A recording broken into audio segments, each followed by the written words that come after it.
You know, we spend literally billions of dollars today trying to figure out how to build emotional resilience.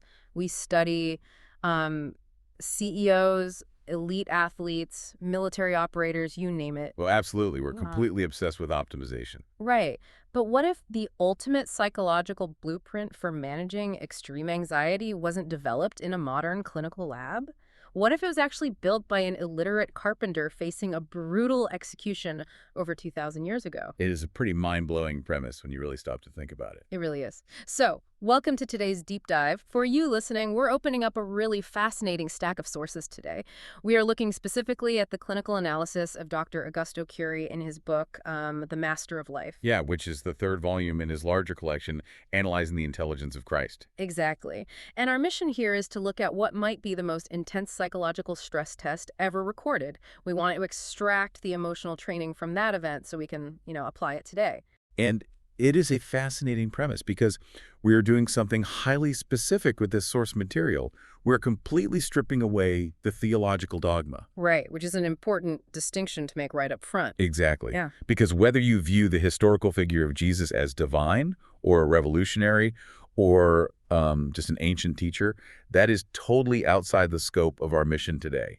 We're looking purely at the raw, unfiltered data of his emotional responses under maximum pressure. Yeah, how a man maintained absolute pristine lucidity in an environment that was essentially designed to break him, both physically and psychologically. Right. And what really grabbed my attention in Curie's work is how this specific secular lens has resonated with people you honestly might not expect. Oh, the reception has been wild. Yeah. The author mentions that university rectors, doctors, atheists, and followers of entirely different religions have reached out. They told him that viewing this historical narrative purely as a masterclass in emotional intelligence, actually, and I love this phrasing, opened the windows of their lives and aired out their emotions. It's a great metaphor. Mhm. And I think it shows that regardless of your background, there are mechanics of emotional training here that anyone can use to become more free and resilient. Right. So to even begin extracting those mechanics, we kind of have to grasp the sheer density of the timeline, Yeah, right? we do. Because Dr. Curie is a psychiatrist, and he originally set out to write a neat three-volume collection analyzing the intelligence of Christ across his entire life. Just 3 books, yeah. But he hit this massive analytical bottleneck. The psychological mechanisms at play were just so complex that the events of his trial and crucifixion alone demanded two entirely separate books. Which is an insane concentration of data. I mean, we're talking about a core timeline from the moment of his arrest in the garden to his last breath of less than 24 hours. Just a 24-hour pressure cooker. Exactly. Yet this brief, incredibly intense window of time was so profound that it literally divided human history. Every time you write the date on a document, you are referencing a timeline split by those specific 24 hours. It's almost hard to wrap your head around when you frame it like that. It is. But here is the glaring paradox that I just keep coming back to.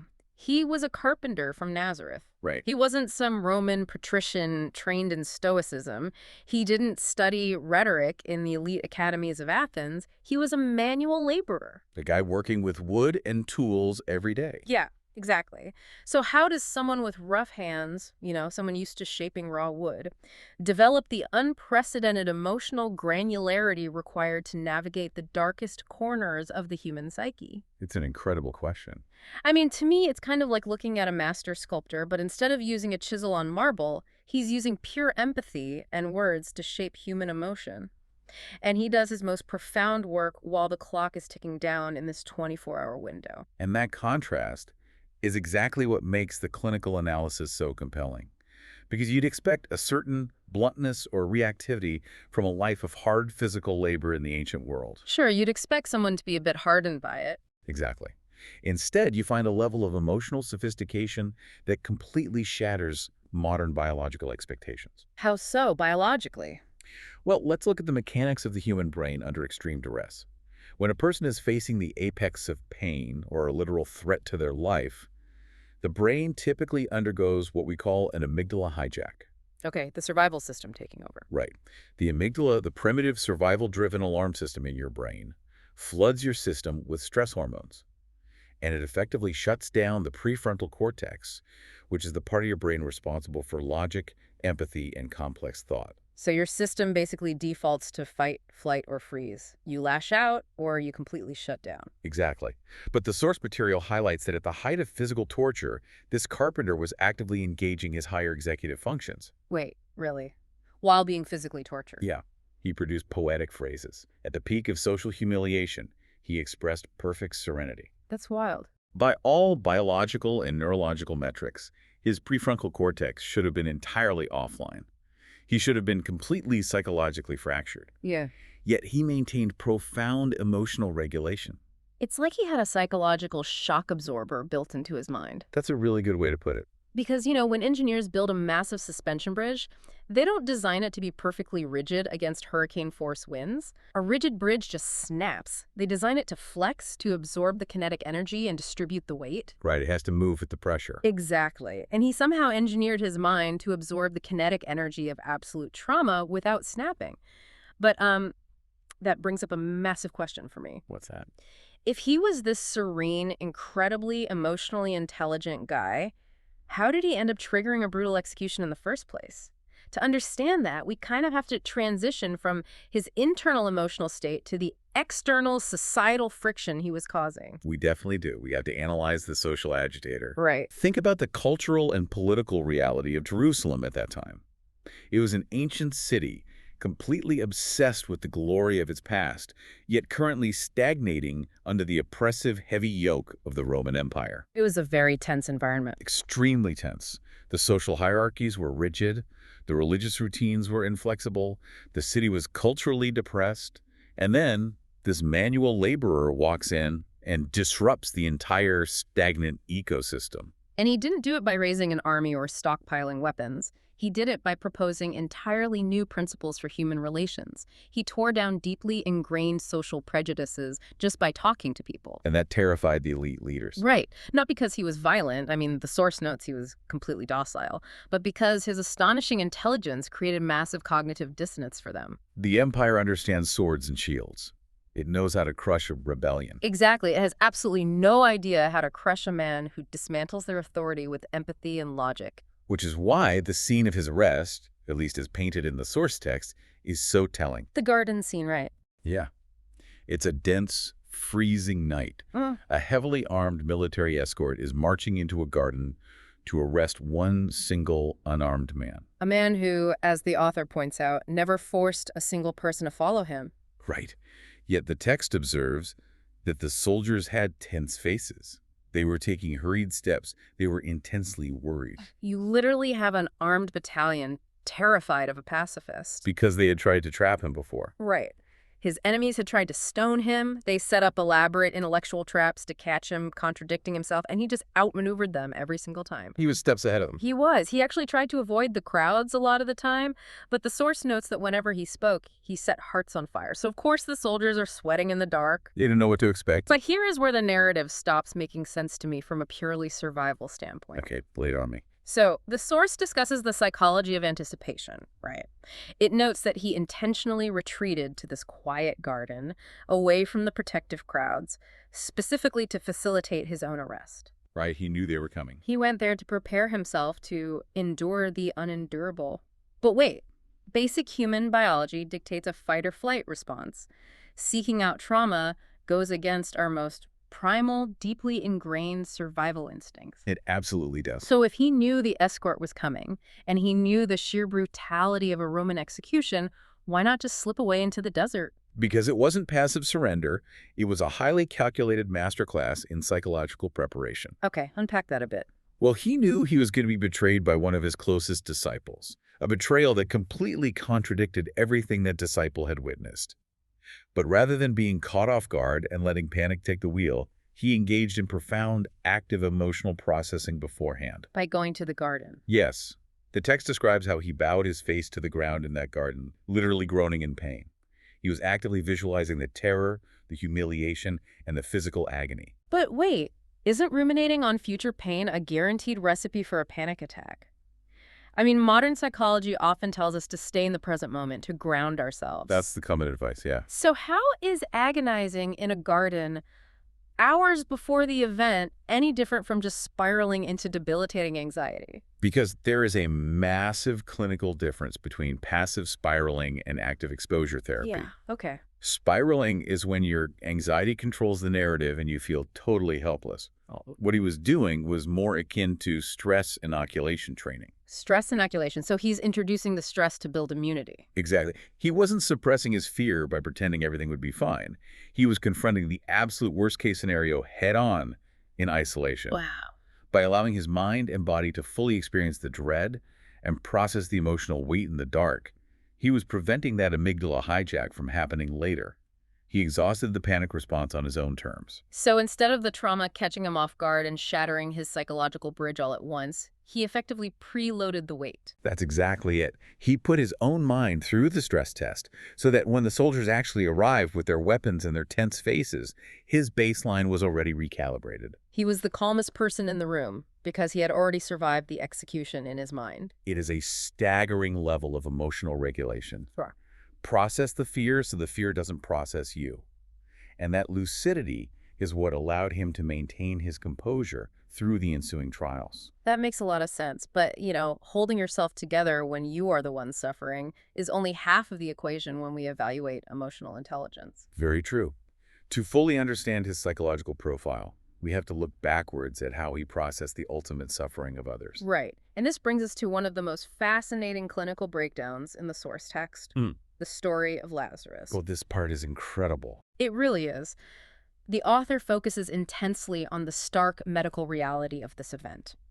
From a purely biological standpoint, after just 15 minutes of complete cardiac arrest without resuscitation, a human brain suffers irreversible damage to noble memory areas.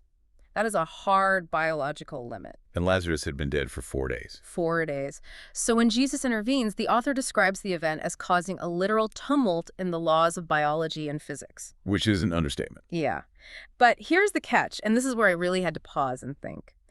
The author argues that the true focal point of this historical moment isn't the physical anomaly at all. It's the emotional one. Yes. When Jesus arrived at the scene, he saw Lazarus' sister, Mary, and the others weeping. And the text highlights two simple words. Jesus wept. Right. He experienced a profound emotional plunge upon seeing human fragility and the pain of grief. Which seems entirely counterintuitive if you look at it purely logically. Exactly. If you know definitively that you possess the power to reverse a biological death right then and there, why shed a single tear? You already know the punchline. You hold the cure in your hands. You'd think you'd just be eager to show them the solution. Right. If I knew I was about to fix the problem in 30 seconds, I would just walk up and say, hey, stop crying, watch this. I wouldn't break down crying with them. To me, this proves that he absolutely refused to bypass the human experience. He sat in the grief with them. It proves that his empathy was visceral, not just theoretical. Consider the biological mechanism of crying for a second. Okay. Shedding emotional tears isn't just a display of sadness. It is a physiological process that literally flushes stress hormones, like cortisol, out of the body. It stimulates the production of endorphins. So it's an active regulatory mechanism. Exactly. By refusing to bypass his grief, by choosing to sit in that heavy, messy reality with them, he was effectively regulating his own neurochemistry. Yeah. We, as ordinary people, often build massive psychological walls to insulate ourselves from the anguish of others because it's just too heavy to carry. Yeah, we numb out. We numb out. But the man Jesus, as Cury's clinical perspective frames him, cried seeing the tears of men. He didn't let his immense power insulate him from vulnerability. He possessed the ultimate authority in that moment, yet he didn't wield it with detached, stoic coldness. And this is why Dr. Cury argues that modern psychology and the broader educational system have made a massive historical error. By ignoring him. Yes. By locking this figure solely in the realm of theology and religion, we have collectively ignored one of the most robust psychological blueprints ever documented. We have missed out on utilizing his history to teach vital emotional training. Imagine an educational system or a corporate leadership program that actually utilized this blueprint.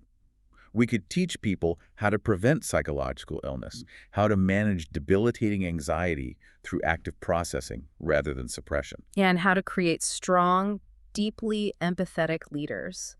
Leaders who don't rule their departments or their families through intimidation, but who possess the granular intelligence to navigate incredibly complex emotional landscapes. Exactly. So, as we pull all these analytical threads together for you listening, the goal of this deep dive is highly practical. It's about looking at your own life, your own 24-hour pressure cookers, and figuring out how to face that immense pressure without losing your prefrontal cortex. It's about maintaining that lucidity. Right. It's about learning how to tear down the prejudices or toxic routines in your own workplace or community with eloquence and deep understanding, rather than just defaulting to anger or defensiveness. Because true emotional resilience requires the balance of immense personal strength and profound vulnerability. It's a tough balance to strike. It is.